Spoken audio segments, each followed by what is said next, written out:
We have several members of the DAO's LGBTQ plus liaison group, some of whom are also victim witness coordinators, and they include Kelly Burkhart, who is a victim witness coordinator in the DA's office. In addition to filling this role, we have Asa Khalif. Mr. Khalif, I mean, frankly, I shouldn't have to introduce him. He should be so well known to many of you for his remarkable work as an activist and in many other ways. We also have the wonderful Sappho Fulton and Micah Thomas here on behalf of that group. Our Sheriff, Rochelle Bilal, is here. Senator Sharif Street of PA Senate District 3, who has done so much with his colleagues in the Senate to try to address issues of gun violence and issues of prevention around gun violence, is here. We have Dr. Zaf Qasim, that's Z-A-F, next name Qasim, Q-A-S-I-M, who is a medical doctor and emergency physician from Penn Presbyterian Medical Center.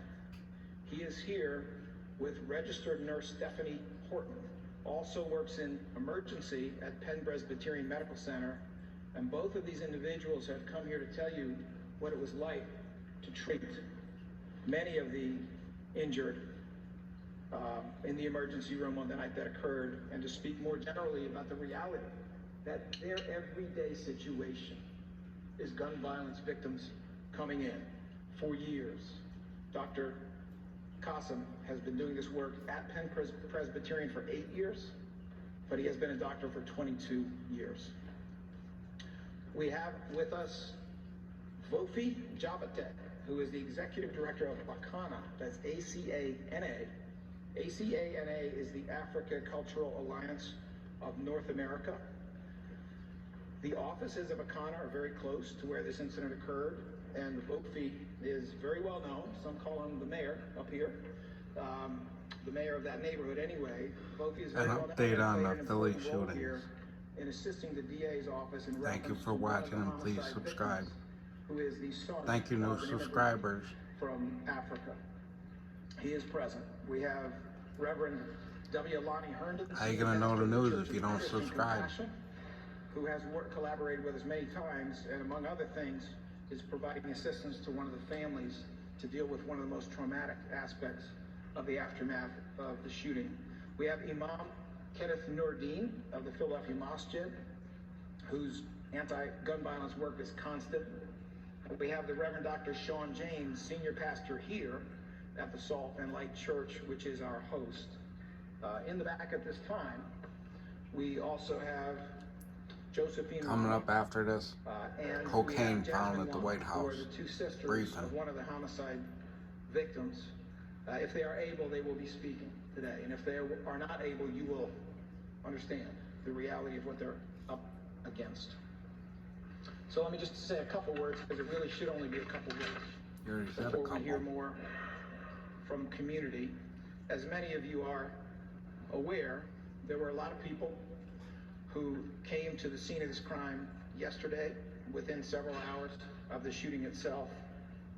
My office at that time had fully deployed our CARES team, our victim witness coordinators team, who immediately got in contact with the families of all of the victims of this shooting, with the exception of the one young man who had not been identified at the time. As soon as he was identified, they kicked into gear to address that. While we were out at the scene yesterday, we were accompanied by Leader Joanna McClinton, who is the Speaker of the Pennsylvania House, Representative Jordan Harris, who is essentially her right hand, the number 2 in the Pennsylvania House for the Democrats. Councilmember Catherine Gilmore Richardson was there. Councilmember Jamie Gauthier was there by phone. She was actually a couple thousand miles away, but wanted to know everything that was going on, and we were in close contact. Vofi Jabata of ACANA was there as well. Reverend G. Lamar Stewart was there as well. And we were all struck by many things, but just one of those things. This all happened on Monday. Which is still there. Philly shooting.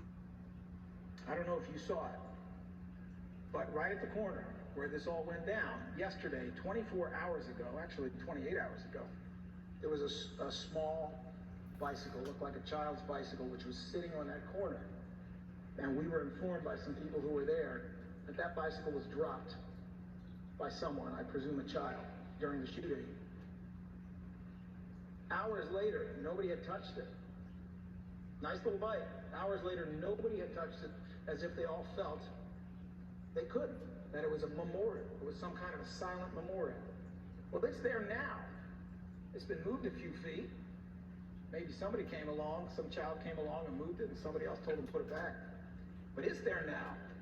And I think that fact, the desolation on those streets, the absence of cars, the absence of people, the curtains closed, the doors locked in that neighborhood, and also the comments from neighbors, the ones who did come out, about how close they themselves came to being shot and killed.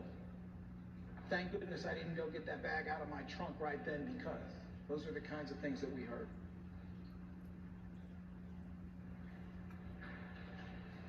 Obviously, this office is 100% committed So to the much for vigorous a couple prosecution words. of this mass killer. And we will do justice in court with this case.